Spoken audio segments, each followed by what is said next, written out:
کیا آپ جانتے ہیں کہ عربوں نے ایران کو کیسے فتح کیا؟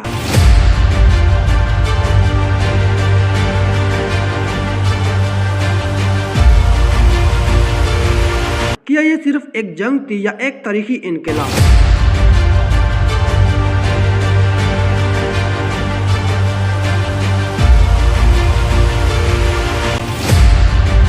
آج ہم آپ کو بتائیں گے وہ حقائق جو شاید آپ نے پہلے کبھی نہ سنے ہوں۔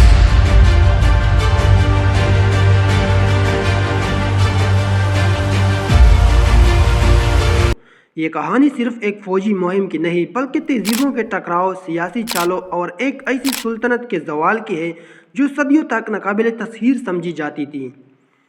چلیے وقت کی پہیے کو پیچھے لے کر چلتے ہیں جب 7ویں صدی کے آغاز میں عرب ایک نئے جوش و جذبے کے ساتھ دنیا میں قدم رکھ رہے تھے۔ 7ویں صدی کے اوائل میں ایران ساسانی سلطنت کے زیر حکومت تھا۔ یہ سلطنت ایک طویل عرصے سے رومیوں سے جنگ کر رہی تھی اور اندرونی سازشوں میں گری ہوئی تھی۔ حصر و پرویز کے بعد ایران میں اقتدار کی کشمکش شروع ہو گئی۔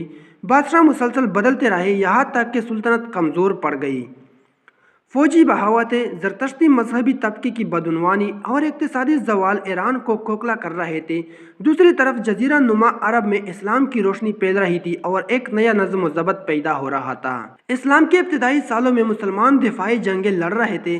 حضرت محمد صلی اللہ علیہ وسلم کے وفات کے بعد حضرت ابوبکر صدیق رضی اللہ عنہ کے دور میں مرتدین کی جنگیں ہوئی۔ حضرت عمر فاروق رضی اللہ عنہ کا عہد آیا جس میں اسلامی فتوحات کو زبردست کامیابی ملی۔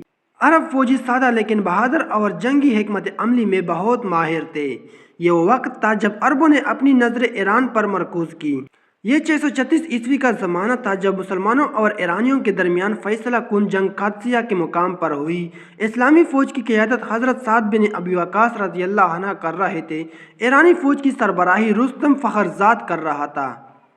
عربوں کی تعداد کم تھی مگر جذبہ ایمان اور حکمت عملی زبردست تھی۔ ایرانیوں کے پاس ہاتھیوں کی فوج تھی مگر مسلمانوں نے ہوشیاری سے انہیں شکست دی۔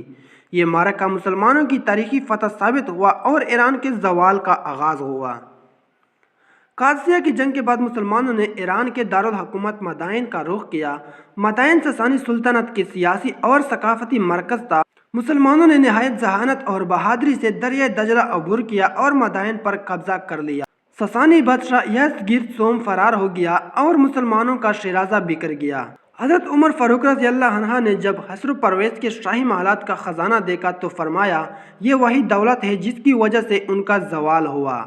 642 عیسوی میں نہاوند کی جنگ ہوئی جسے فتح المفتوح کہا جاتا ہے۔ اس جنگ میں ایرانی فوج کا مکمل خاتمہ ہو گیا۔ یزگرد وسطی ایشیا کی طرف فرار ہو گیا جہاں اسے قتل کر دیا گیا۔ اس کے ساتھ ہی ساسانی سلطنت ہمیشہ کے لیے ختم ہو گئی۔ ایران کی فتح صرف فوجی فتح نہیں تھی بلکہ اس سے تہذیبی اور ثقافتی انقلاب آیا۔ زرتشتی مذہب زوال پذیر ہو گیا اور اسلام پھیلنے لگا۔ عربی اور فارسی ثقافتوں کا امتزاج ہوا جس نے بعد میں اسلامی تہذیب کو مزید طاقتور بنا دیا۔ فارسی زبان نے عربی الفاظ کو اپنانا شروع کیا اور اسلامی علوم میں ایرانی علماء نے بڑا کردار ادا کیا۔ بہت سے لوگ کہتے ہیں کہ عربوں نے ایران کو مکمل طور پر تباہ کر دیا مگر حقیقت یہ ہے کہ ایران کی ثقافت ختم نہیں ہوئی بلکہ مزید نکھر گئی۔ مسلمانوں نے ایرانیوں کے ساتھ ظلم نہیں کیا بلکہ ان کے ساتھ حکمت سے پیش آئے۔ ایرانیوں نے بعد میں اسلامی تہذیب کو ترقی دینے میں اہم کردار ادا کیا جیسے کہ امام بخاری، امام مسلم اور دیگر بڑے بڑے علماء اس میں شامل ہیں۔ ایران کی فتح ایک تاریخی واقعہ تھا جو محض ایک فوجی مہم نہیں بلکہ تہذیبوں کی تبدیلی کا نقطہ آغاز تھا۔ یہ کہانی ہمیں یہ سکھاتی ہے کہ طاقت ہمیشہ قائم نہیں رہتی اور قومیں اگر اندرونی طور پر کمزور ہو جائے تو بڑی سلطنتیں بھی ختم ہو سکتی ہے۔ کیا آپ کو یہ ویڈیو پسند آئی تو لائک کریں، شیئر کریں اور ہمارے چینل کو سبسکرائب کریں تاکہ آپ کو مزید دلچسپ تاریخی حقائق ملتی رہے۔